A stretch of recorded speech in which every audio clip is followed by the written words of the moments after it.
Good morning. I will honor your time and we'll get started. It is 10 o'clock. You know, I was reflecting, and back last year we would have been in McAllister at the Kiamichi Technology Center. So I miss being able to travel across the state, see you guys, see the wonderful fall colors. But in the era that we're in, I'm still glad to be able to connect this way. I am Lisa Rohr. I serve as the Director of Data Literacy in the Office of Accountability. And we're going to spend some time this morning talking about accountability updates, actions, reporting, and the report card updates. Oh my, let's get started. Our overview, we're going to connect the accountability goals to ground our conversation, explore opportunities to access and use information at oklaschools.com, which is our public dashboard, identify how data feeds into the public dashboard, connect the reports and tables in the accountability reporting application and single sign-on, explore accountability tools, discuss what's happening for the 21 report card, and let you know who we are. So let's get started. Our goals. Accountability should be in the service of the whole school, the whole child, and the whole community. We do understand that although we only measure certain outcomes, these factors play into that. Whole child education and support is happening at your site. Of course, we know that quality early childhood development opportunities are critical to where a student ends up. Effective family and community engagement, because we can't do it alone, results-based partnerships, expanded learning and enrichment opportunities, and a positive, trust-filled and welcoming school climate. And you know a lot about a building the moment that you walk into it. We also believe that accountability should provide accessible, meaningful, and actionable information about public schools. There are really 3 levels of information that you have access to, and in some regards that parents and family members also have access to. The public dashboard is our most public-facing application. It does provide information about public schools in terms of the report card and some other information that we'll talk about here in just a moment. Accountability reporting application in single sign-on is password protected because it has student level data. And so that would be a FERPA violation if it were shown in a public display. But it houses the data tables that feed the public dashboard. And then of course the OSTP portal connects the state level testing data. It's also password protected. But these are places we're going to talk about in terms of that accessible, meaningful, and actionable information. Accessible information on oklaschools.com. This is the public dashboard. I hope you've all taken time to go to it at least once. Information that we find on here. It opens up when you search for your school. The first thing it does is it gives an overview page that provides information about your site, the programs of excellence that you may be participating in, related program. It displays performance on the school report card, and it gives you an opportunity to link to more details. That's where that indicator comes into play. The indicators are actually what we're measuring on the report card. So when you click on those more details, it breaks down that indicator, performance, and it allows for comparison by site, student group, and grade level. Now then there's also contextual data on our report card. Contextual data is beyond the report card. It mirrors what we see on the report card, but it also goes beyond to give us information like per pupil expenditure. Coming soon will be teacher effectiveness, and we also have NAEP level data. Your student, as Sarah talked about earlier, this links to that parent portal. The parent portal is a really great place for parents to be able to go in and look at the history that their student has had in testing. It's also a good place that you can have a parent log in if you're in a conference and look at that testing history and talk about those things with them. The link here is for the user passwords that would be for the demonstration ones. They're not up to date yet, but they're coming soon. So if you haven't seen the parent portal, I'd recommend that you take some time to go in and look to see what's there. And we've added the data matrix. The data matrix takes the report card information, that's that indicator breakdown. It provides a different visualization that allows us to compare performance between and across indicators and demographic groups. And what you see linked here are the tutorials. Each of those are about 2 to 3 minutes long, but they walk you through how to use the portal, how to use this data matrix. And I think if you haven't checked that out, you might really find that to have some valuable information when you're talking to your stakeholders. Let's look at the accessible information in the accountability reporting application and single sign-on. This is what's housed there. Again, this is a password protected. Access is granted at the district level by your superintendent, and I've given you the document that shows who should have access and kind of what those different users are able to do. In the school data, you're going to see your school calendar, you're going to see information about the finances, you're going to see information about the courses that you offer. Student data offers information about the students enrolled, enrollment, attendance, your English learners, the assessments that include OSTP, and then the assessment that is for ELP, which is the WIDA access or alt access, and coursework. The reports tab includes the report card, which is your phase students, that's full academic year, and contextual, which is all the students enrolled at the end of the year, and any information about designations. So that's some accessible information that's in the accountability reporting. So let's now go to the OSTP portal. The OSTP portal provides information about state tests. There are 3 levels of information. Performance levels are the broad view. This helps us know whether a student, a program, or a group is on track by indicating the readiness of students to move to the next grade, course, or level. Those 4 levels are below basic, basic, proficient, or advanced. Performance index scale scores, or the OPI. It's a more specific measure of readiness to be on track, and it relates where a score is relative to that performance level. It's on a comparable score between 200 to 399, wherein 300 is always proficient. So if you have an OPI of 300, your performance level would be proficient.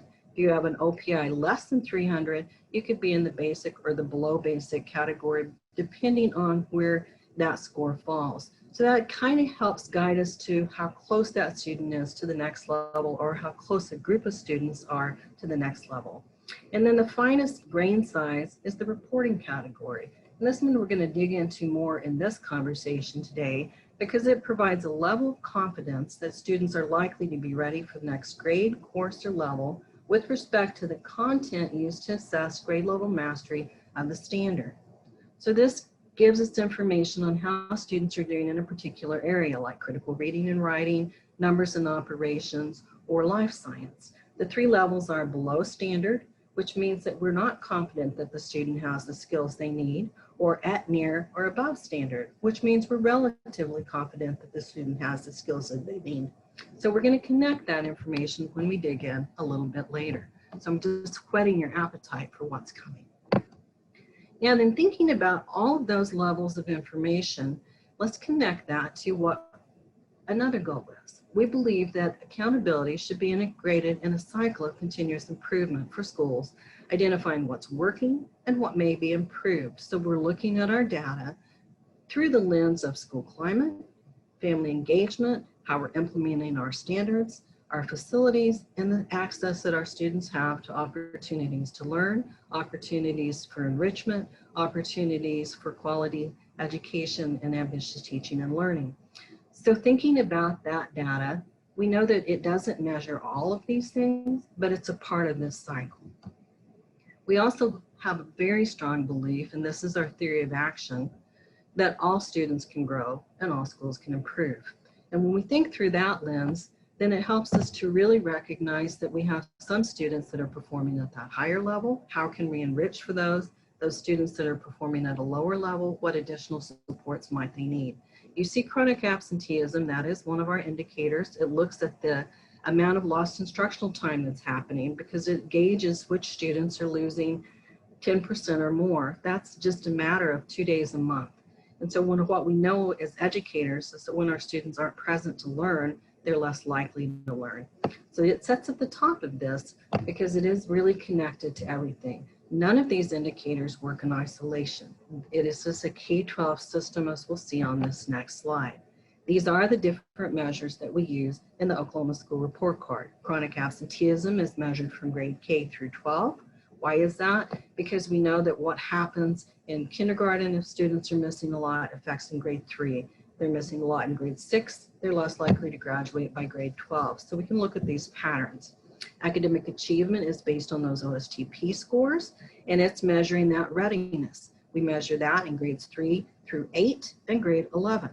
Academic growth is looking at comparing consecutive scores on the state test across consecutive years. So it's measured in grades 4 through 8. Post-secondary opportunities are designed to measure readiness for students to be successful when they leave us. And so that is in grades 11 and 12, right there closest to when they're graduating. And graduation, because cohorts begin in grade 9, is measured from grade 9. Actually, if we think about graduation, that really starts back there in kindergarten as well.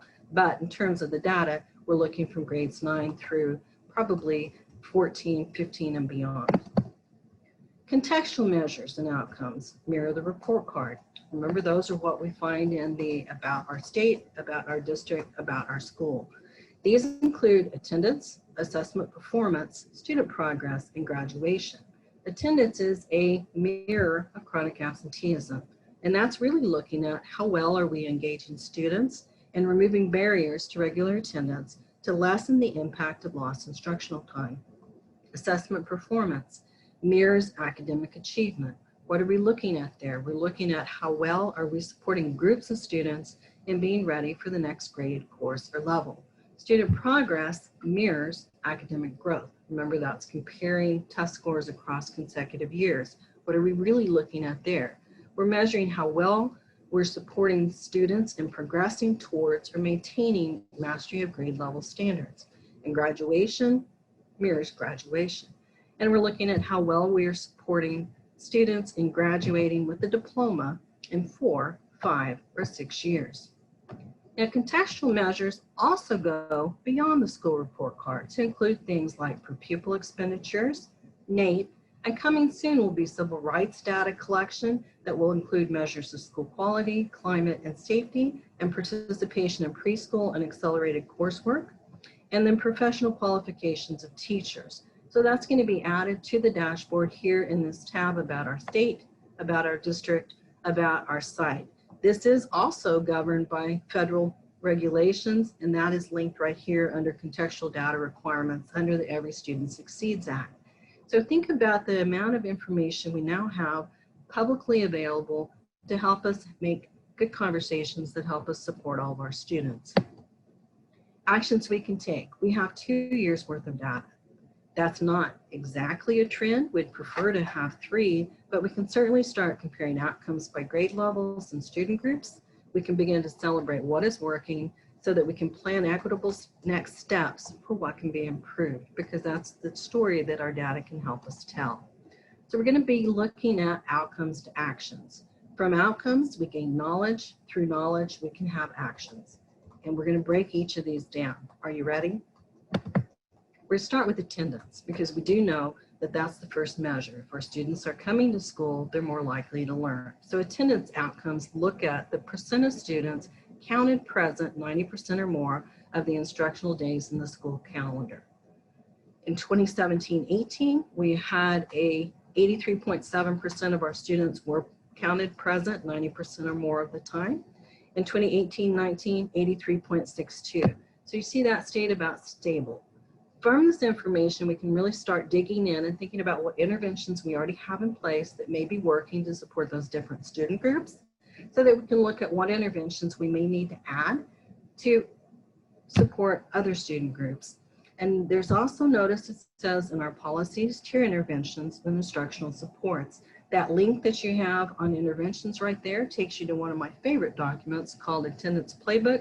It's developed and put out by Future Ed, and it gives you the effectiveness of each of these interventions that help students with regular school attendance.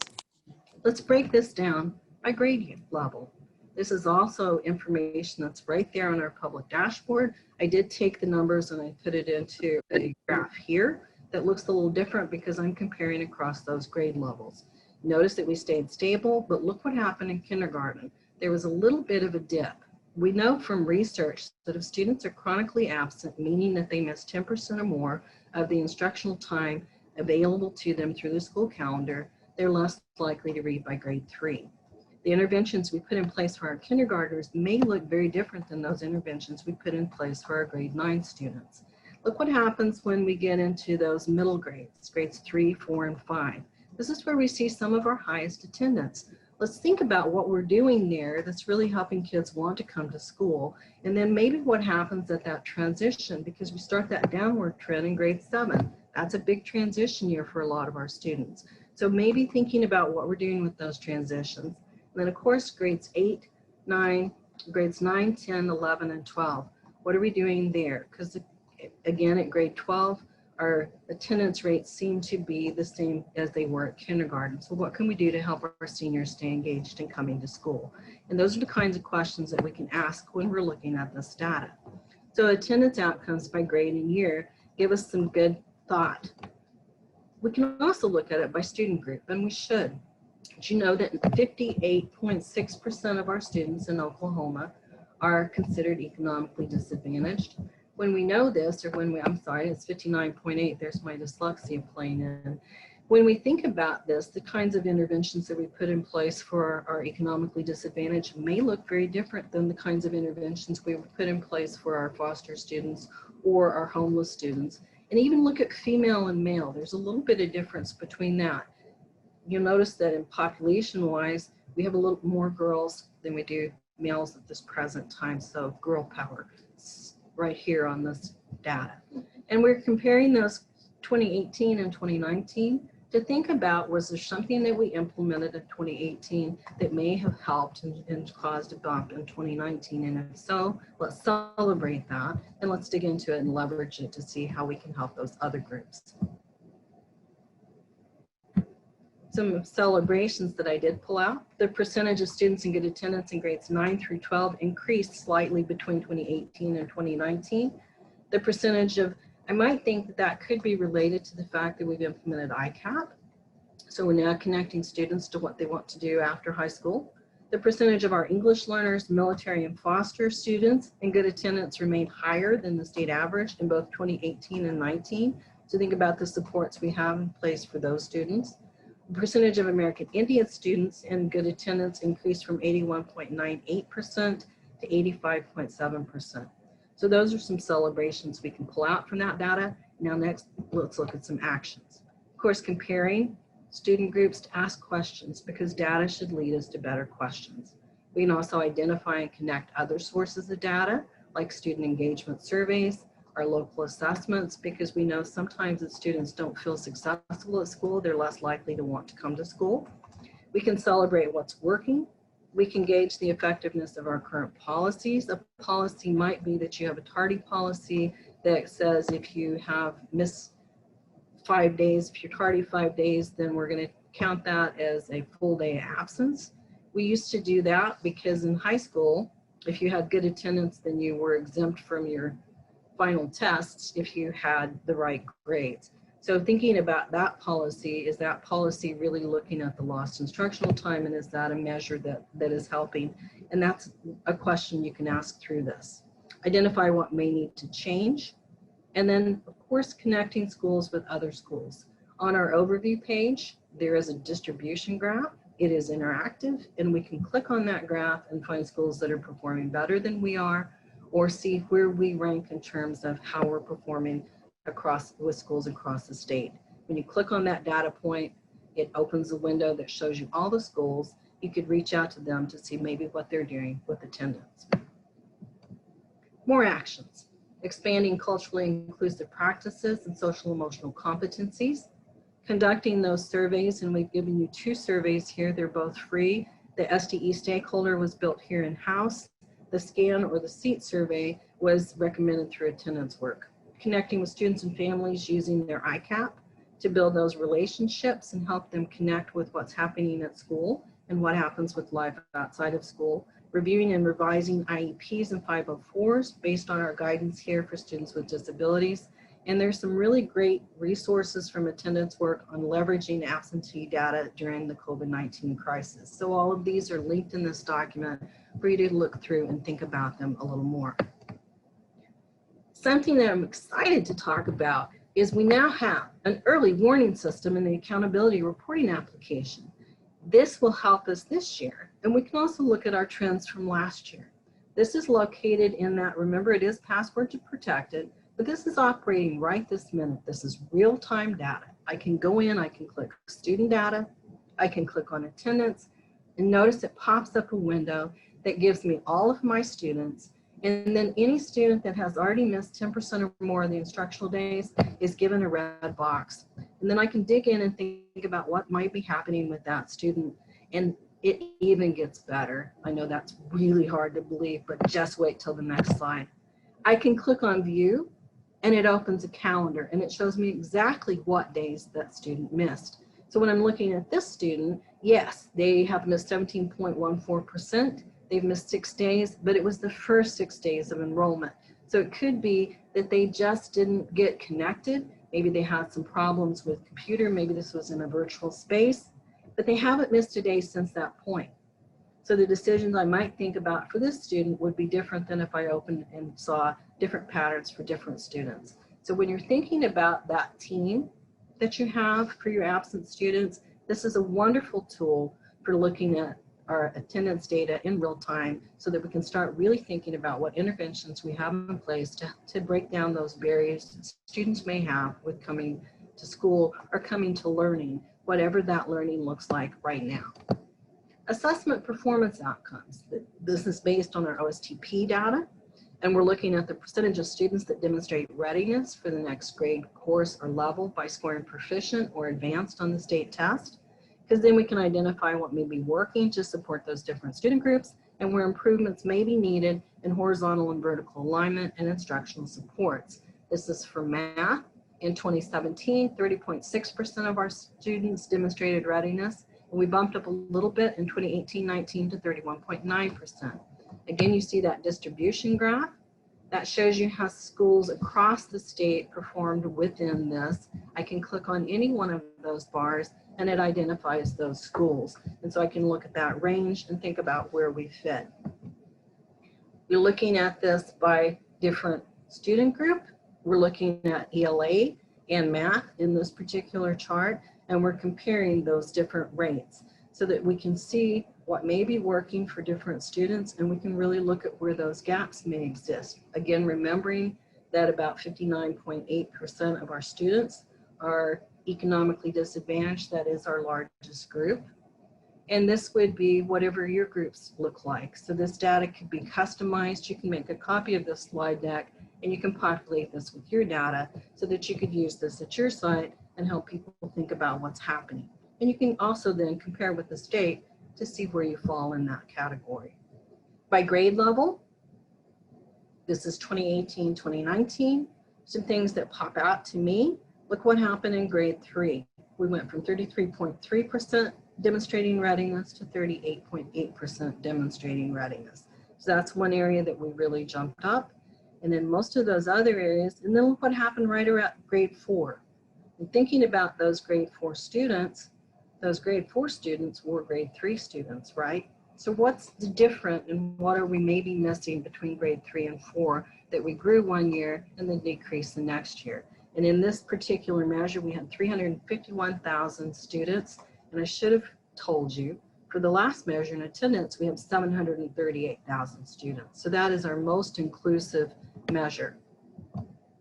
Assessment performance in math, 350,824 students here. And again, looking at those trends. And I notice a slight bump in all grade levels with the exception of grade 7. So it may be that we want to think about what's happening in math and maybe take that information and look at what's happening in ELA. Celebration, the percentage of students demonstrating readiness in math showed slight increases in grades 3 through 6, 8, and 11. The percentage of students demonstrating readiness in ELA increased from 33.3 to 38.2. The percentage of English learners, migrant, and Hispanic students demonstrating readiness in math showed slight increases between 2018 and 2019. So it could be that the supports we had in place are starting to help these students move towards where we wish them to be. Other actions we can take, of course, comparing, asking questions, because that's what we do with our data, connecting other sources of data like your attendance, your engagement measures, your local assessments, celebrating what's working, engage effectiveness of curriculum and instructional supports to identify what may be needed to be changed, and then of course connecting with other schools. This is where it gets really exciting. More actions we can take. We can connect that OSTP data and specifically that reporting category trends that we talked about earlier to identify strengths and needs in a horizontal or vertical alignment. How do you do that? You're going to go into the Cognitive portal, choose the summary, performance level, all grades from the drop-down menu, and then click on all the grades that you want to look at. Because we have 3 years worth of data in here, this is really some good trends that we can look at because we've been testing these standards for 3 years now. Let's look at what that looks like. Then when you open that, you're given options. I can go in and I can click off everything that I don't want to see and just populate what I do want to see. In this instance, I wanted to see the reporting categories. I'm showing you ELA here simply because, and we're going to look at math. Math is right below that. So I can reset information that I don't want to see, click on information that I do want to see, and then click my update button at the bottom. This is what it looks like when you pull that report. It is in a data table. It's got your 2017, 2018, and 2019. This is by standard. Remember that below standard indicates that that student is not demonstrating readiness. At near or above, they are considered on track. We can look at within or across grade levels. When we look at the orange blocks, that's going to be across grade levels, but this is more like a cohort. So this is grade 3. They had 39% below standard, meaning they weren't ready in numbers and operations when they were in 2017. When those guys got to the 4th grade in 2018, that number increased. There are now 53% that are not demonstrating readiness. And look what happens when they're in grade 5. There's 57% that are not demonstrating readiness. So we might want to come back and think about our vertical alignment here for numbers and operations and see what skills we might want to look at. An example of something within, so look what happened with grade 3 in 2017 in algebraic reasoning. 22% were below standard, meaning they're not indicating readiness. Then grade 3 in 2018, 27%. So the number of people not demonstrating readiness or students not demonstrating readiness is increasing. And then it increased to 40% in 2019. So I might want to think about what's happening there. Luckily, we have some tools and supports right here at the State Department to help you think through these. One of my favorites is the objective analysis in the Oklahoma frameworks. Why I like this document is because it allows me to go in, look at the standard, and then look deeply in thinking about the student actions and the teacher actions, the key understandings and the misconceptions. So I can compare that with what's happening in my curriculum and make adjustments as needed. Because I really want to think about how we're having students communicate mathematically with peers to justify the role of a given pattern. And if we're thinking about this in a virtual environment, what does that look like?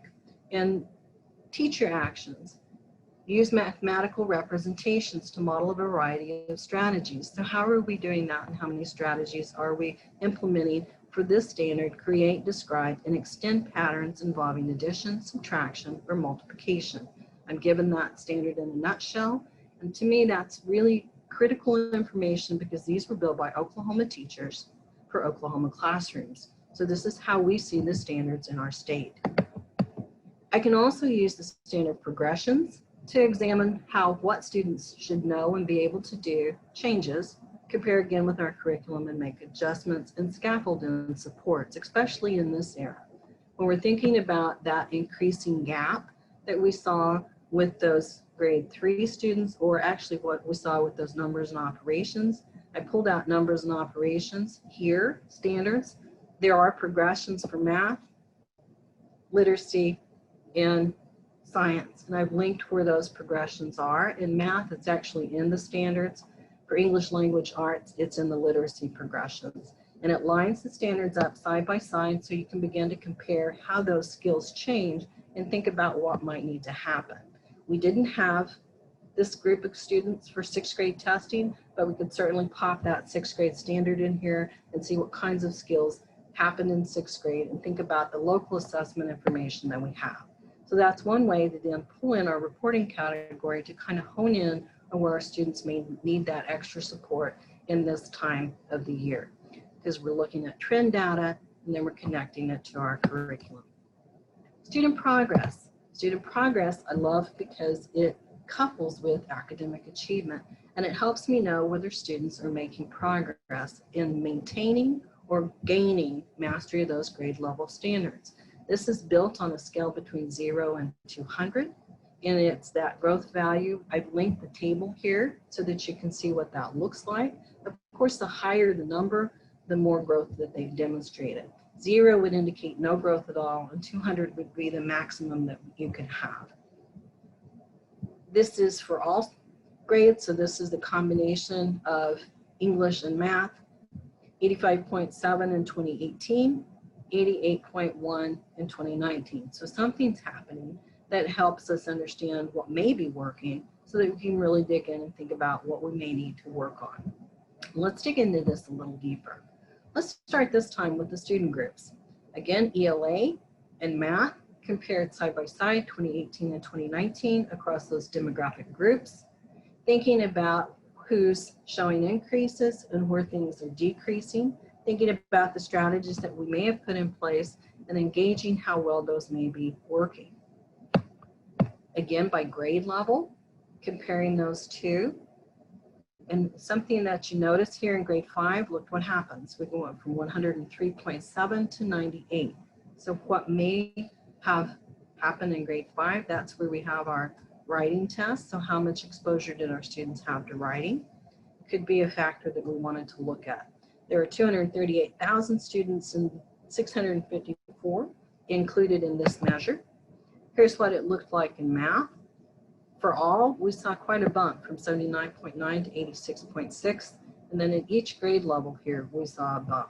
So thinking about what strategies we may have put in place for math, because they do seem to be making some difference in helping our students make progress. And I think that's something that we can celebrate. If we have indications that what we're doing is working, it helps us leverage what needs to improve. The celebrations I saw is that average math growth increased across all grades, and the values for all student groups also increased. Actions. These look very similar to what you saw for academic achievement or assessment performance. Why is that? Because this is still really based on what we're doing in terms of curriculum and instructional supports. So thinking about adding in that additional data. Student attendance, are they coming? Student engagement, are they engaged in what they're doing? And local assessments, what is that signaling? More actions. No surprise here, we can also pull in that reporting category trends to look at where our strengths are, to think about where we may need to put more supports. Again, going into the cognitive portal. Here I just chose 2019. I am looking at all grade levels. Note you do need to be a district user to access all grades, but when we look at all grades, then we get a good understanding of our vertical alignment. I'm going to go in here. This time I'm going to disaggregate by a student group because 59.8% of our students are economically disadvantaged. I'm going to choose economically disadvantaged and look at this. I can take that table that we looked at last time and I can turn that into a chart. A lot of people prefer the chart because it gives a really nice visual that allows us to compare pretty easily.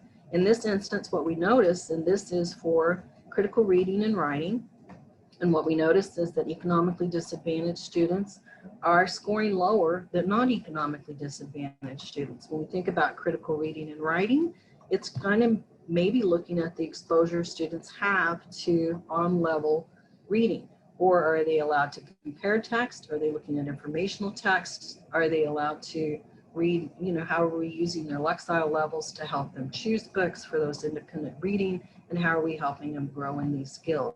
So I would dig into those standards using those frameworks that we showed last time.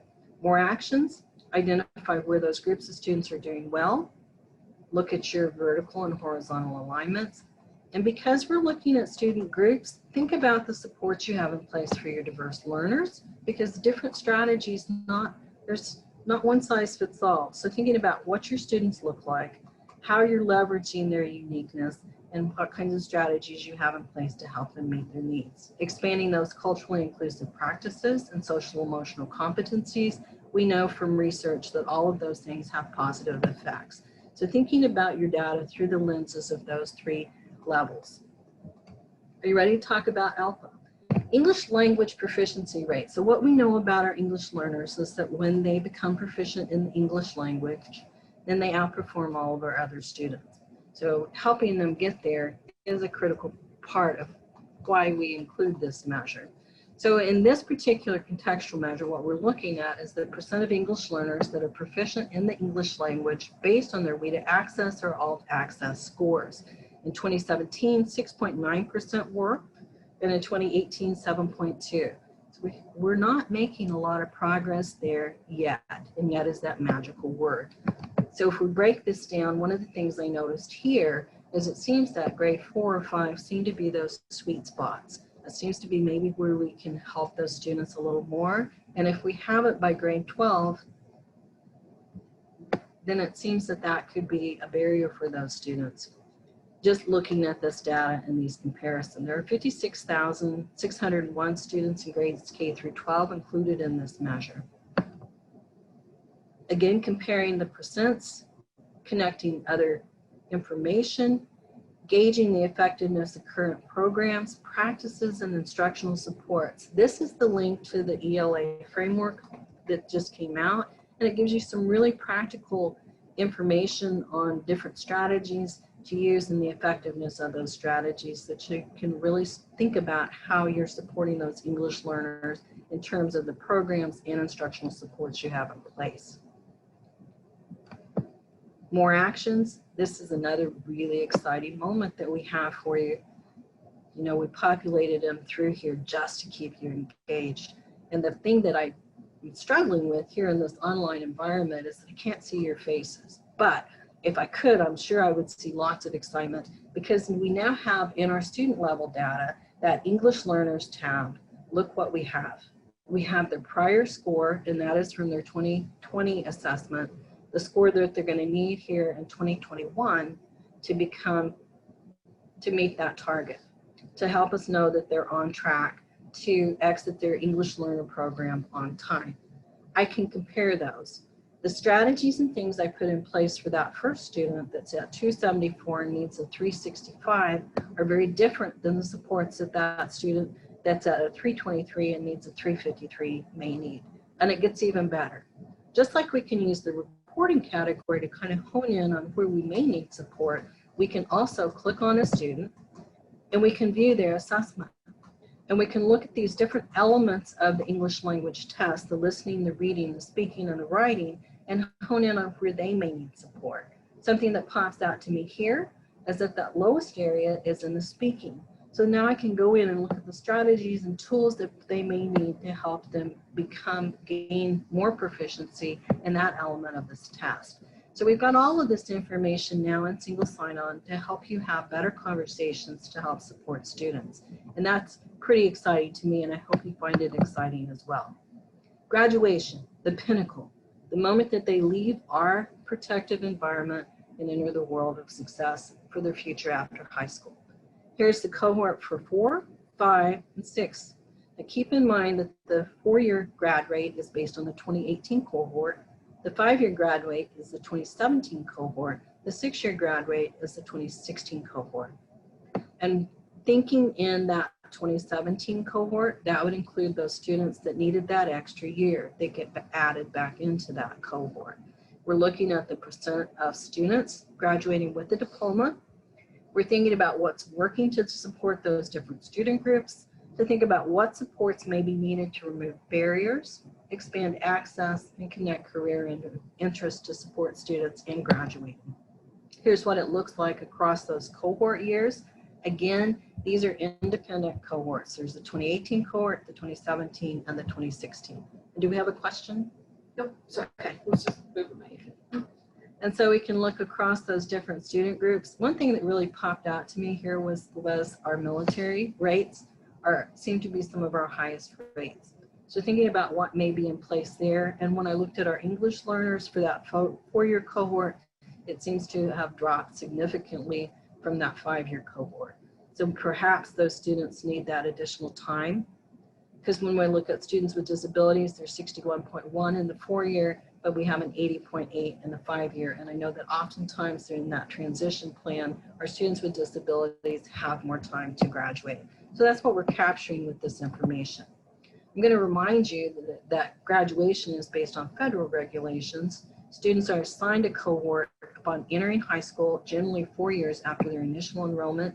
The student remains in this cohort even if they transfer to another diploma issuing school or district.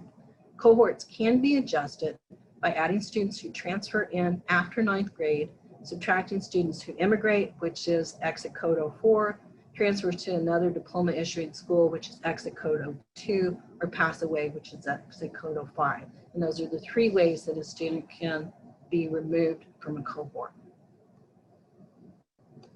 Actions: compare outcomes, connect other sources of data, like what's happening in the individual career and academic plans. Student attendance, are they coming? Student engagement, are they engaged with what's happening? Connect schools with other schools to leverage what's working there. So if somebody has a very high graduation rate, calling out to them to see what they're doing. I talk about the individual academic and career plan, or the ICAP, because what we know from research is that when students become aware of the relevance of utility of academic courses and out-of-school learning opportunities, they are more likely to graduate, and they can connect that world of work to the world at school. Example from my own history: by the time I was a senior, the only course I had to take was English 4. Now that I come from an economically disadvantaged background, so luckily for us, we had DECA, which allowed me to work half a day and earn money so that I could pay for my clothes, my car, my fuel, and help support our family. Those are some kinds of things about rethinking maybe that senior year, to make sure that what's happening at school is connecting those students with what they want to do when they leave our school. And I know you guys are all on top of that, or you wouldn't be joining us today. So that's kind of a look at the outcomes and the measures. If you want to think about where the data is for your site, this is how you do that. You use the search bar to find your district. Then you can click on About Our District or About Our Site. Use the drop-down menu to select the measure that you wish to explore. Click on that magical gray student group, and it opens an overview page. That overview page gives you all the data that we looked at today. The window displays outcomes by student group and grade levels. And if you scroll all the way down to the bottom, the grade levels are there, and those are relatively new. They got added probably this summer, and that allows us to do some really good questioning. Now I'm going to give you a moment to add in the chat a reflection. How can you, thinking about the data that we just looked at, use this data to ask better questions, celebrate, and plan equitable next steps? And you can put a statement, you can put a word, you can put how you're feeling about this data, but I just like a little bit of feedback here.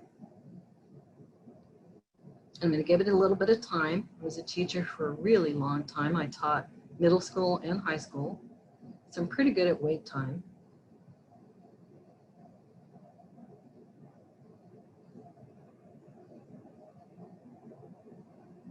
And I have the fabulous Sarah Dunn sitting here with me, so she's going to let me know when something pops up in that. Absolutely. At a safe distance. At a safe distance. We are socially distancing in our space today.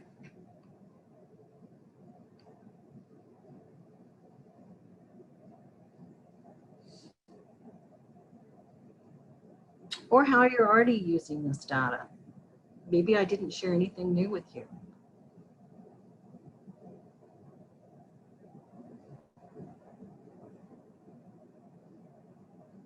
For me, the most exciting part was being able to have that grade level data, because before this, we didn't have the grade level showing on the dashboard, and that was something that I always wanted to look at, because that helps me understand my vertical alignment if I can compare what's happening across those grade levels. Stacy says, how can we track students who move out of state over the summer, and how do you report this to the state so they don't show up on our cohort graduation rate? Okay, if they're moving out of state over the summer, then that's going to pop up in your enrollment, and then probably that enrollment record is going to be appearing for this school year, and you would use that exit code. Got it. That they exited to another diploma issuing school. And then Wendy says we can use it to determine if we need to modify our grade level alignment. And then Brooke says, it helps us look for patterns and then determine the best interventions or even change our intervention strategies. Awesome. So looking for patterns and looking for what's happening at grade levels to think about how our teaching is. And of course, this is a multi-measure, so looking at measures across that. So I think we're looking beyond just state testing data. And then we're going to walk more deeply into the accountability reporting application. Again, this is password protected. To get an account, it is granted at the district level. But now that you've been in this presentation, you might, if you feel that you can, advocate for an account because there's some really cool data in here. This gives you the manual for superintendents on kind of what levels of users they have. And this is where data feeds into the public dashboard. The report card is part of the public dashboard. The dashboard is more than that. So data comes in from your local student information system, or SIS. It goes into the WAVE reporting. Accountability reporting application is also in single sign-on. We pull data in from the WAVE, but when we pull it into the accountability reporting application, it goes through some audits and we look for some conflicts and we do some cleanup and scrubbing of that data. Then if it gets used for a calculation on a report card for an indicator, you're given the opportunity to review your data through a data verification window, then a calculation verification window before it's ever published on the school report card. So that's kind of the way on data feeding. So you see we have lots of measures along the way to make sure or help ensure that what we have on the public dashboard is accurate information that's transparent about how public schools are working. In terms of that contextual data that we just went through, the attendance, the assessment performance, the student progress, the graduation, the per pupil expenditure, that information is also coming in from your student information system. We are also pulling it in through the accountability reporting application. What we're excited for 2021 is you're now able to look at this data all year long to monitor it, make corrections in your local student information system so that that data is as correct as it can be before it becomes part of that contextual data on the public dashboard. This one, because it's not a accountability report card, does not go through the data verification and the calculation. If it is the report card, it has a DVR window. That's a data verification window. This is directed by OAC. It opens for sites to review and validate any data that is part of the report card. You have at least 15 calendar days and you can review and request corrections. What happens then is someone like me or a person in our office looks at that information, we do some research, and we provide a resolution. Once those windows all close, if there are any calculations for the report card, it goes through another window, a calculation verification review window. Again, this is also directed by OAC. This one, school districts shall have at least 10 calendar days. This is a place where you're looking at whether the calculations for the report card are correct. At this time, discrepancies in data cannot be considered because that should have happened during a DVR window. So that's kind of the process that your data goes through before it becomes on the public dashboard. Once that's happened, the data goes to the state board. Once approved, the report cards become publicly available. And I see a typo. I hate when that happens. It really throws my brain off. And they go live on the public dashboard found at oklaschools.com. When you see this back up on our website, you will not see that typo there. I promise. I'm going to fix it as soon as we end this session today. One of the things we just produced, and this was based on stakeholder feedback, and then we took it out and how stakeholders help us with it, how data feeds into the report card, the report windows, and the look-fors. This document breaks reports down by the month. It gives you the purpose of the report and how it connects to the report card, and it gives you what to check and links to resources that help you with that data. You'll notice here, there's a lot of information spent on the real-time data because that's a place that we're going to be really working to pull in the information. This breaks it down every month, and I'll spend a little bit of time going through this. October 1, this consolidated report that just happened. What do we do with that information in terms of the dashboard? We use it for enrollment counts and to calculate per pupil expenditures. And that's about what we use that report for. The comprehensive exit report that usually opens in October is really going to be replaced by this graduation audit that we'll talk more about here later. Graduation audit, we're excited to put an accountability reporting application because it pulls in students based on enrollment. So it's already pre-populating based on what we know. In this time, you're going to check those exit codes. Resources are going to be available on our resource page, and there will be step-by-step guidance for every single report we have in the accountability reporting application this year, because I build those reports. And I think about it through the lens of why we're doing the report. Here's what I would want to know. November, if there are any report card calculations, that's the time that that window opens. Certified data from previous reports are used for those windows.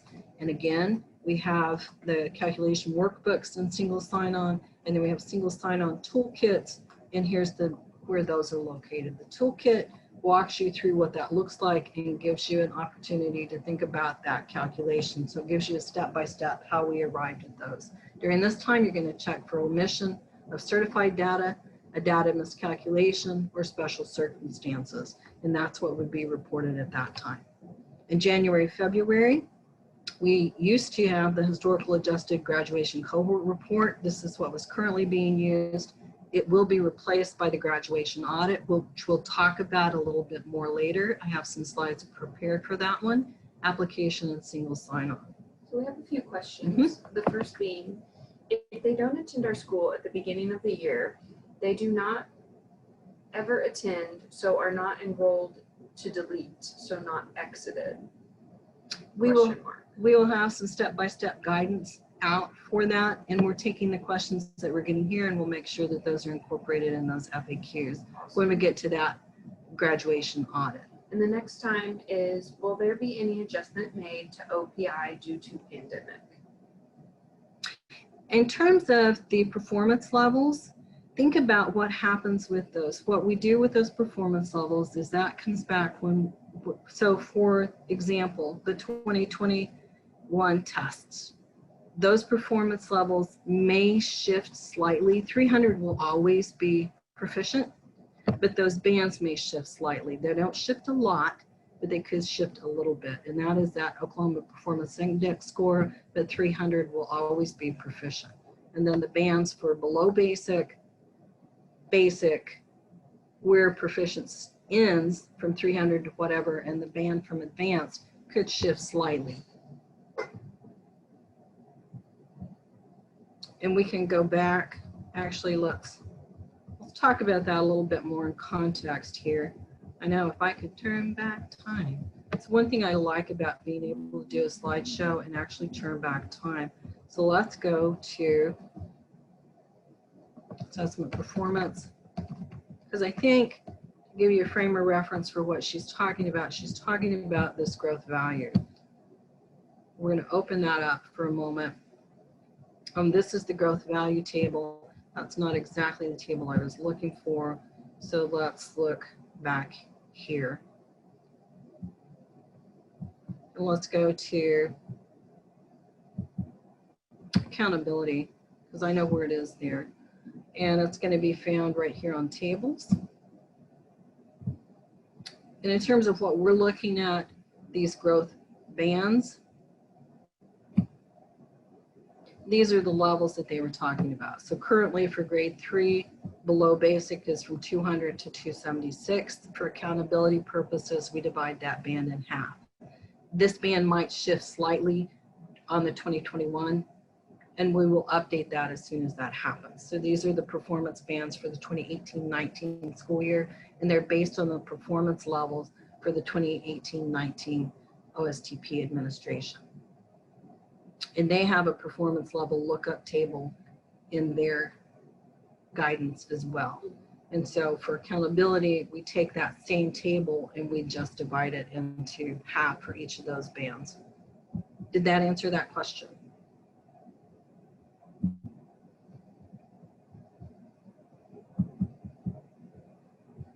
Yes, thank you. Won't the targets switch as well? So we'll be putting out more information on the targets right now, if you want to look for those targets, they're in ESSA in the appendix, Which is posted to the State which is Department posted website. at the State Department website. Yes. The whole page for ESSA. Yes, and I will link that in this document or in this presentation so that when you come back to visit it, it will be there. Thank you for that recommendation.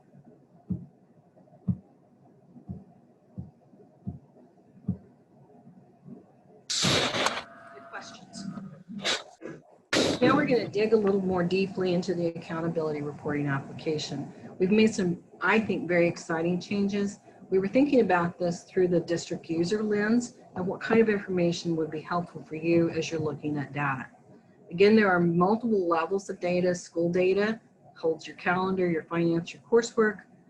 Student data is your assessments for English learners, English learners, attendance. One new question Yes. about targets. I thought targets were based on averages after test scores came out.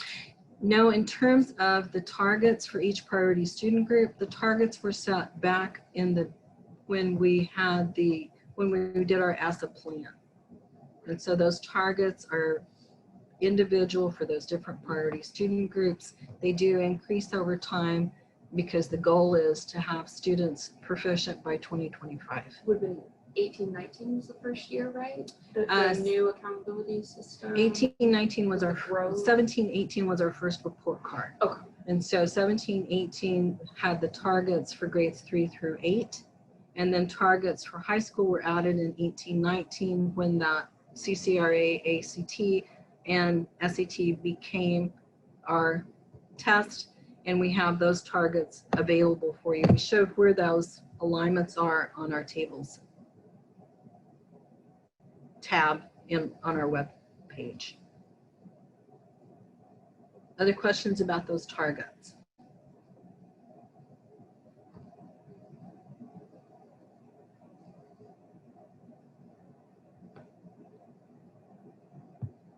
Reports.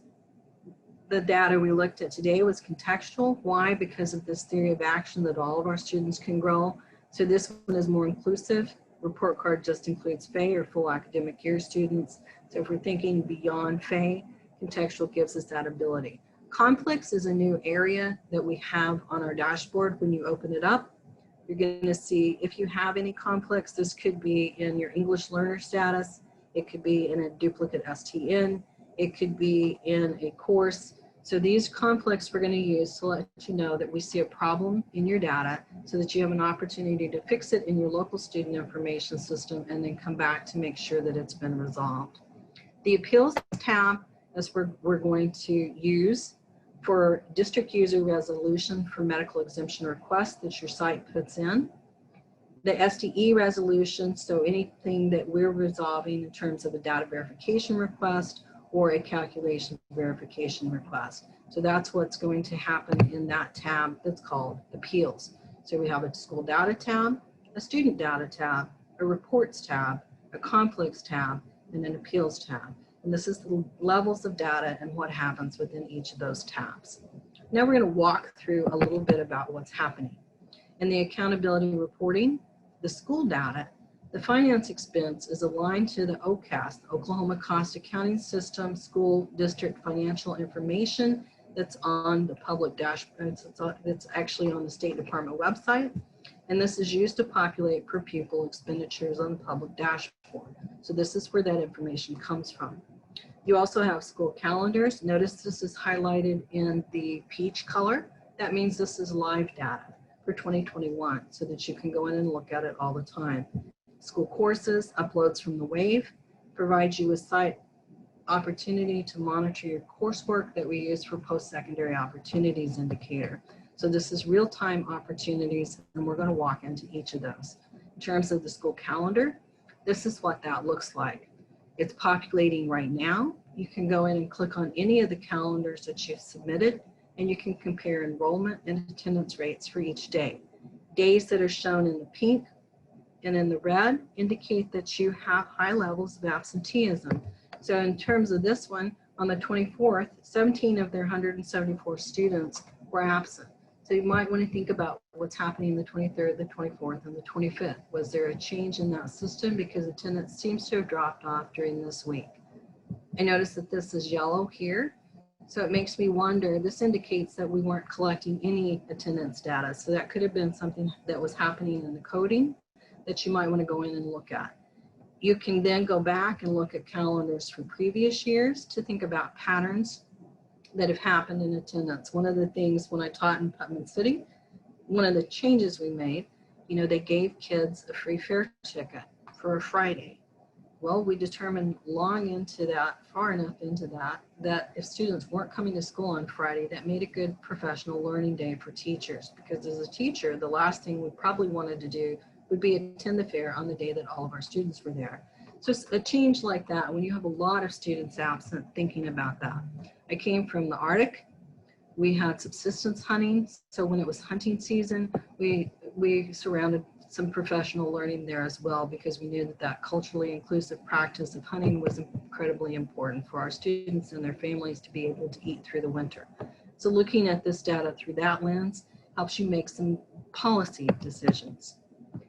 We also have school coursework. Now the notice here, you have a red circle. So I clicked on school data, I clicked on the school courses, I see a red circle. That red circle alerts me that there's a conflict with some of my courses. When I click into that coursework, I notice that there are yellow boxes around advanced placement, human geography. And what I noticed is that it's coded as general. If it's an advanced placement course, it really should be coded for advanced placement. So that alerts you that this instructional level may be miscoded, so that you can go back in your local student information system, make that correction, and then check back here to make sure that that correction's been made. You'll notice this is for school year 2020. If you want to change the school year, you can change that to 2021. So this goes back over a period of time. And this allows you to look at all of your courses. And if general is correct, then you can also let us know that so that that conflict can be resolved. The accountability reporting for students. Lots of information here that we've never had available before.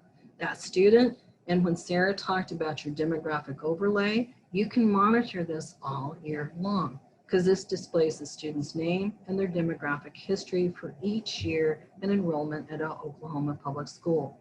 Under enrollments, it gives this time that the student entered and exited each Oklahoma public school that they've attended. I can click the view under the calendar, and it gives me their attendance histories and the patterns at each school. So I can see if I'm getting a student, kind of what's happened in the past. Did they have struggles with coming to school regularly? And then what can we do to work with that student? Attendance displays the attendance history for each year in enrollment. So is this a new thing that's happening, or is this a pattern that they've had all the time that they've been enrolled? That ELP assessment in the English Learners tab that we looked at earlier. Coursework is going to display their grades and their courses that they're taking for each year of enrollment as well. So I can look back and see what that looks like. So lots of information to help us better understand the students that we have at our site. And I know many of you may have all of this information in your local student information system as well, but we now have it in real time in accountability reporting. This is an idea of what that looks like for the students. So the students, what you want to look at here is that demographic information. If you get your demographic information correct now, think about how that's going to help you when that demographic overlay opens, because if it's correct here and you have that opportunity to correct it, then make sure that you're connecting kids with all of these groups that they belong to. Why? Because when we look at those aggregate levels of information, it gives us better information if we know which of our students, so we have better conversations. So things, their gender, race, whether they're on an IEP, whether they're an English learner, if they're a proficient English learner, economically disadvantaged, homeless, military, foster, other placement, gifted, and free and reduced. Now you might wonder what the difference is between free and reduced and economically disadvantaged. I know I certainly did. Economically disadvantaged means that they qualify for free and reduced lunch. Free and reduced means that they filled out the paperwork for free and reduced lunch. So they may be receiving it because they're entitled to it under economically disadvantaged, but they may not have filled out the paperwork. So they may have a yes in economically disadvantaged and a known free and reduced, and that would be where that appears. Again, make corrections in your local student information system for things that aren't correct, and you can look back to see how that student's been coded at other schools to see if you're missing something, and then check back after 24 hours to make sure it's been updated. I'm pretty excited about this being real time because I think it's going to help us have better conversations because we can monitor this data all year long. Attendance. This is the one I really get excited about because it serves as an early warning system, but it also shows me what's happened to that student in past years, especially during this time. If we had students that were chronically absent last year prior to when we closed down and went to virtual on March 12th, and then we didn't connect with that student while we were in our virtual space, and we now have that student back and we haven't been able to connect with them yet, and think about the amount of instructional time that student may have lost. So this helps us to reach out to those students and try different strategies to see if we can connect with them. I can filter it by grade level because again, what happens in different grade levels matters, and strategies I use at different grade levels matter. As I said, we incentivized attendance to not take final tests in high school. That worked for them. Probably wouldn't work for a kindergartner. So thinking about what happens at each of those levels. I can then click into the student and I can get an understanding of what happened to that student in the past. In terms of reports, the big difference between the school report card and the contextual is that the school report card is they are full academic year students and it reflects a score and a grade, and the contextual includes all the students enrolled at the end of the year, and it reflects a rate and gives you by specific outcomes and student groups. Why I like the contextual data is that when I go into the data tables, they're very consistent with all of those student groups, which allows for comparison. The question is, when is this portal available? This is available now, but you have to have access, and access is assigned from your district. So, but this data is in the single sign-on accountability reporting application in single sign-on right this minute, and has been since the beginning of this school year. So this is a brand new feature that we really were excited to share with you. And we'll go back to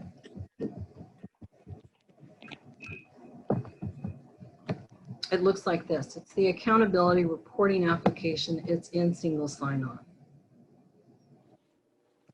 And your superintendent is the one that assigns the users, and the guidance for that is on that front page where we broke all of this down. Questions about accountability reporting application?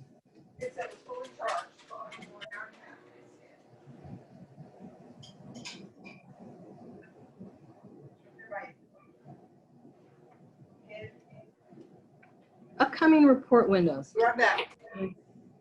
This one should open November 2nd is what we're shooting for. This is the accountability reporting, the graduation audit. It is a new report.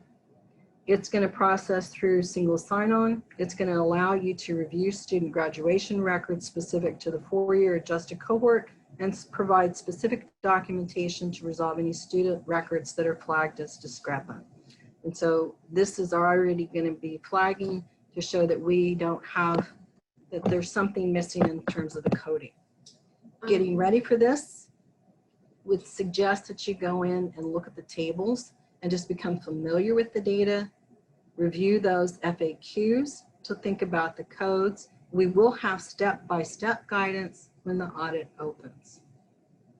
Carrie, I have a question. What is your recommendation for individuals in the district who should have access to the accountability reporting? That is a local decision based on your district. And so some districts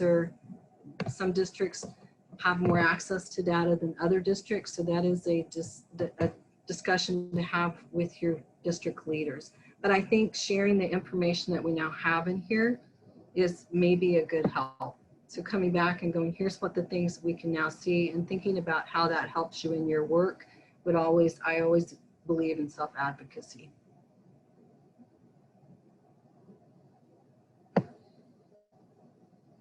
So the graduation audit will be opening. We'll be building that step-by-step guidance that will walk you through, show you the screenshots that you'll be seeing, and give you ideas of what needs to happen. Right this minute, you can go in and look at your students, think about those graduation completion codes, and this graduation audit will be for school year 2019 because graduation works in arrears. The other window that will be opening soon, probably in December, will be chronic absenteeism medical exemptions. Remember that under House Bill 1988, these are now given back to schools for local discretion regarding the exempting those absences to be excluded from chronic absenteeism. These include physical or mental illness, infection, injury, disease, or emotional trauma. We've linked the OAC here that governs that, or medically excused absences stemming from public health emergencies. And that's also in the OAC in section H. And it walks you through what to think about.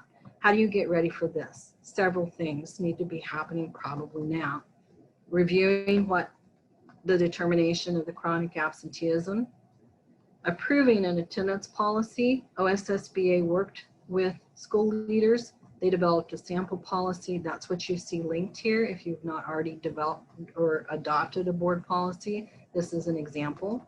Assemble your chronic absenteeism committee. These will be the people that look at the documentation and decide whether an absence qualifies for an exemption. We've also given you a sample committee exemption document that was also developed by OSSBA. Complete the medical exemption request user survey.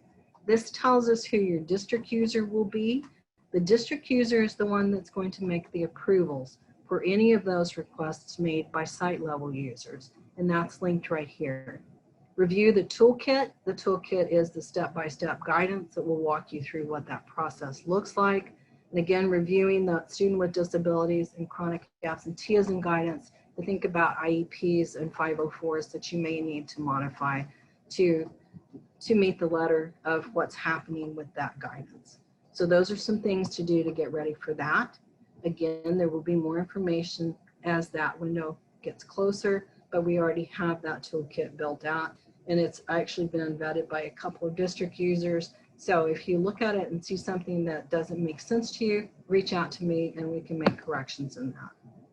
Something that we're also excited to share. We're excited to share a lot of things. Actually, we're just excited to get to share with you guys because it gets kind of lonely here when you're working from home. So it's nice to see you guys, even though I'm actually not seeing you guys. Resources for accountability reports. We have redesigned our webpage and we've put it into hopefully more user-friendly buckets. So we have, anytime you're thinking about the accountability reports, those are the things that are going to feed the public dashboard. We have it broken down for all indicators. These are the measures on the report card, and we have it broken down by indicator so that you can click on these. This is a screenshot of that, so this is not interactive. But if you were looking for something related to academic achievement, like the targets, and we will be updating that documentation as we get closer to the 2021 reporting for that. So all of those tables will be updated, but they would be housed right there with academic achievement. What we try and think through is what all kinds of resources and tools you will need when you're looking at that report. And we were going to add it at that place, so it's a one-stop shop for you guys. We have resources for accountability reporting, that data that we just looked at. The single sign-on toolkits by indicator give you a breakdown of what those indicators look like in the report card, and it also walks you through that calculation. And new, we have accountability reporting data in action so that you're taking some of this data and you're able to then ask some questions and make some decisions at your local level. And we're working on building those out. We have one in draft right this minute that's out for review. So again, take a look at it, see what changes we can make that make it better for you at your local level.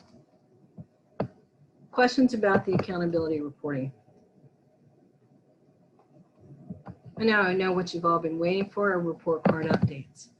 Again, like assessment, we're closely monitoring the evolving conditions related to COVID-19.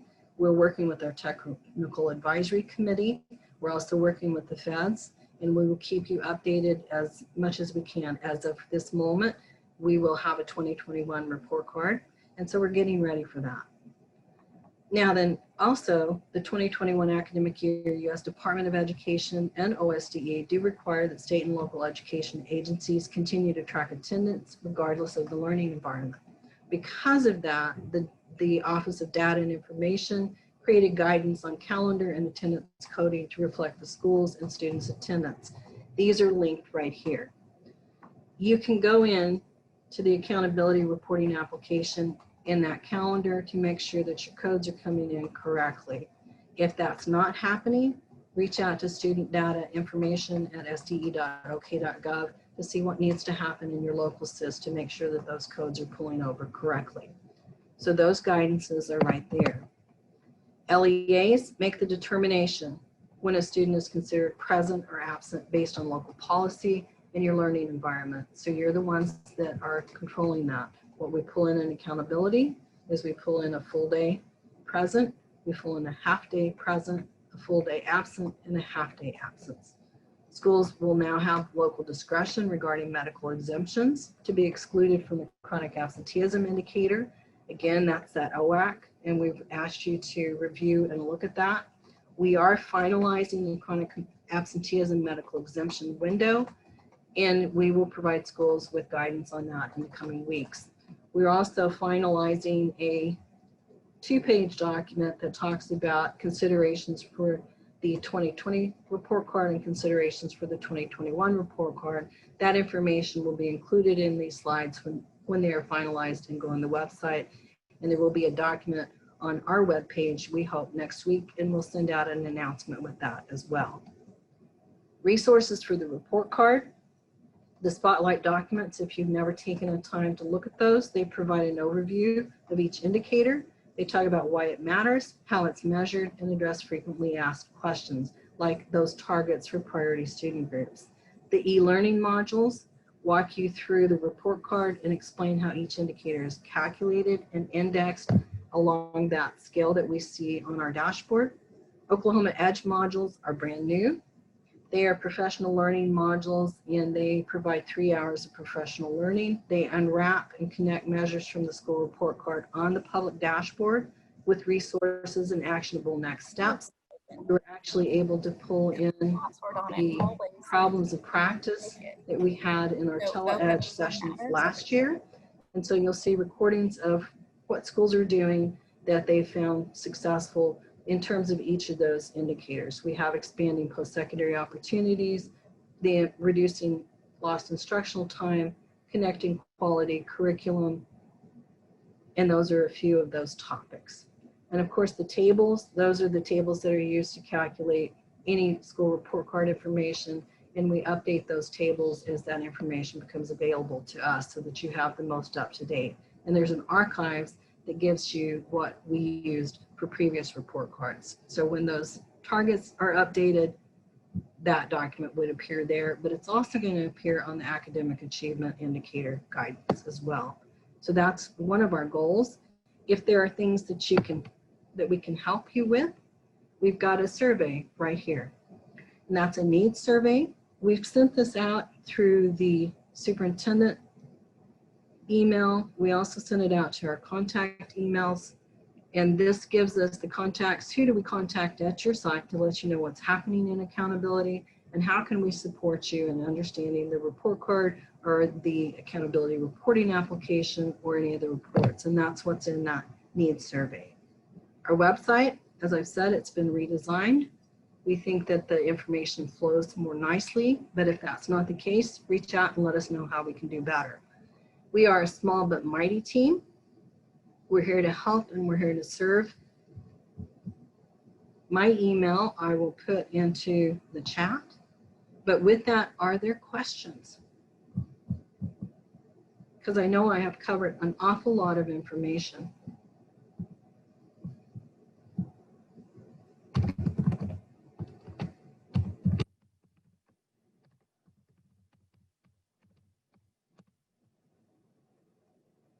If you don't want to ask the question in the chat, you can certainly reach out to me in an email and ask that question.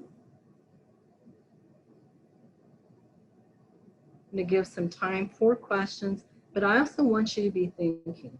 After maybe if you participated in both presentations, kind of do a check. How are you feeling about the information that you've heard today? Overwhelmed, excited, underwhelmed? We hope we don't get that one. Then as you leave our session today, we would like you to leave us with that parting word or words. I don't know about you, but I enjoyed the crispness of the air this morning as I left home. I'm ready for fall. Glad to see that we're excited about the information. I get very excited about data, but sometimes I figure that I'm one of the few people.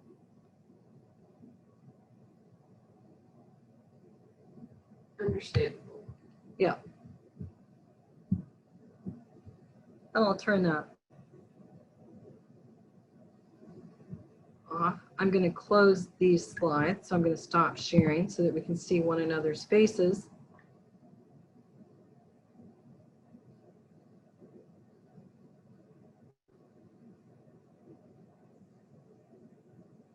You know, if you want us to come and connect with your school or your district, then reach out to us because we love to come and talk data.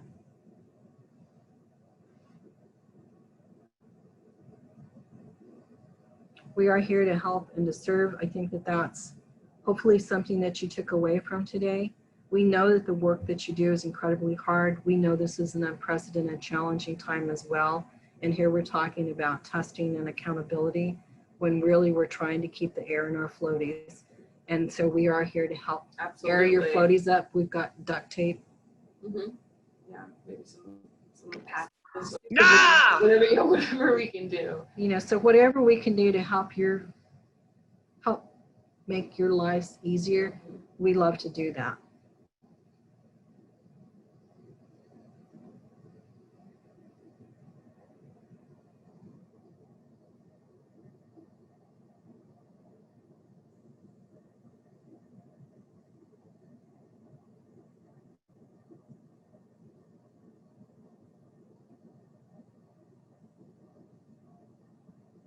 And I believe with that, we're going to let you have some of your morning back, maybe an earlier extended lunch. That would be terribly exciting since we usually get to eat in 20 minutes. Right. You have a little bit longer today, hopefully.